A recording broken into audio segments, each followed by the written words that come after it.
کہ عبداللہ ابن عباس رضی اللہ تعالیٰ عنہ نے، یہ بھی حدیث صحیح بخاری کی، صحیح بخاری میں بھی ہے، صحیح مسلم میں بھی ہے اور دیگر کتب حدیث میں بھی ہے۔ سخت بارش کا دن تھا تو مؤذن کھڑا ہوا اذان دینے کے لیے، نماز جمعہ کی اذان۔ یہ جو حدیث کوٹ کر رہا ہوں صحیح بخاری کتاب الجمعہ، بک آف جمعہ میں آپ نے روایت کی ہے، باب الرخصت ان لم یحضر الجمعۃ فی المطر، اگر شدید بارش ہو اور لوگوں کے لیے جمعہ کی نماز میں حاضر ہونا مشکل ہو تو اس کا باب قائم کیا امام بخاری نے۔ اس کے تحت یہ حضور علیہ الصلوۃ والسلام کی حدیث بیان کی کہ مؤذن کو حکم دیا حضرت عبداللہ ابن عباس رضی اللہ تعالیٰ عنہ نے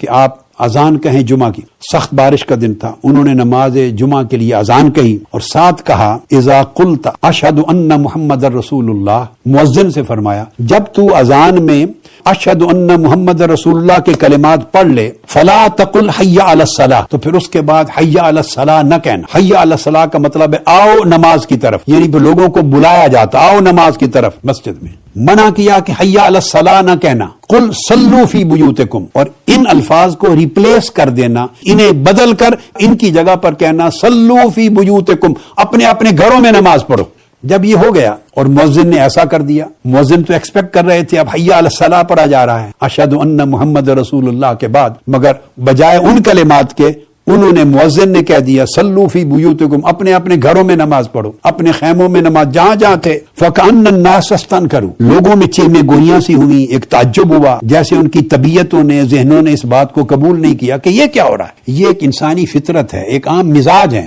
آج بھی کئی لوگوں کو بات سمجھ میں نہیں آئے گی، مگر ڈیپتھ میں جانا چاہیے، گہرائی میں جانا چاہیے، احکام کی حکمتوں میں جانا چاہیے، اور دین براہ راست آقا علیہ السلام کی تعلیمات کی روح کو سمجھ کر وہاں سے حاصل کرنا چاہیے صلی اللہ تعالی علیہ وآلہ وسلم۔ تو لوگوں میں ایک عجیب سا جیسے انکار کرتے ہیں اس خیال پر کہ یہ کیا کام کیا۔ حضرت عبداللہ ابن عباس سمجھ گئے تو انہوں نے فرمایا قال فعلہ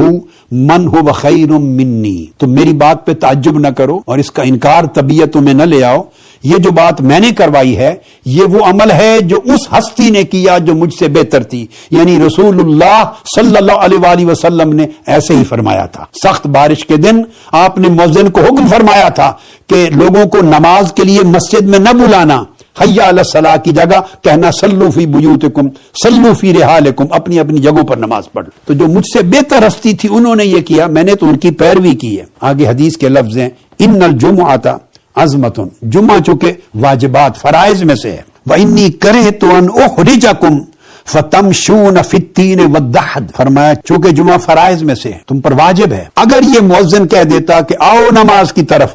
تو آپ کے اوپر لازم ہو جاتا اس مؤذن کی بات کے اوپر لبیک کرنا۔ آپ چل کے آتے، جگہ جگہ رستے میں مٹی تھی، کیچڑ تھا، پھسلن تھی، تو میں نے کہا کہ میں نے ناپسند کیا کہ تمہیں تکلیف دوں، مشقت میں مبتلا کروں کہ تم نکل کے کیچڑ میں پھسلن میں چلتے ہوئے پریشان ہو کے اپنے کپڑے اپنی ٹانگیں پاؤں گندے کر کے مسجد تک پہنچو، تو میں نے تمہیں اس مشقت اور تکلیف سے بچایا اور آقا علیہ الصلوۃ والسلام کی سنت پر عمل کیا۔ جب تعلیمات نبوی کو سامنے رکھتے ہیں تو یہ بات اظہر من الشمس ہو جاتی ہے کہ یہاں ایمان اور جان کا کوئی جھگڑا اور مقابلہ نہیں ہے کہ کوئی لوگ یہ سمجھیں کہ آپ کو جان زیادہ عزیز ہے اور ایمان عزیز نہیں ہے، احکام شرعی کو چھوڑ رہے ہیں معاذ اللہ کے دین پر عمل کرنے کو، باجماعت نماز کو، نماز جمعہ کو ترک کر رہے ہیں، ایمان کو کمزور کر رہے ہیں، اسلامی تعلیمات کو کمزور کر رہے ہیں، جان زیادہ عزیز ہے۔ نہیں، یہ نادانی کی بات ہوگی۔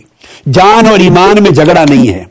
جان اور اسلام کے اندر کوئی کلیش نہیں ہے، دونوں کے تقاضے نہ مختلف ہیں نہ متضاد ہیں، یہ سارے احکام اکٹھے ایک پیکج ہے۔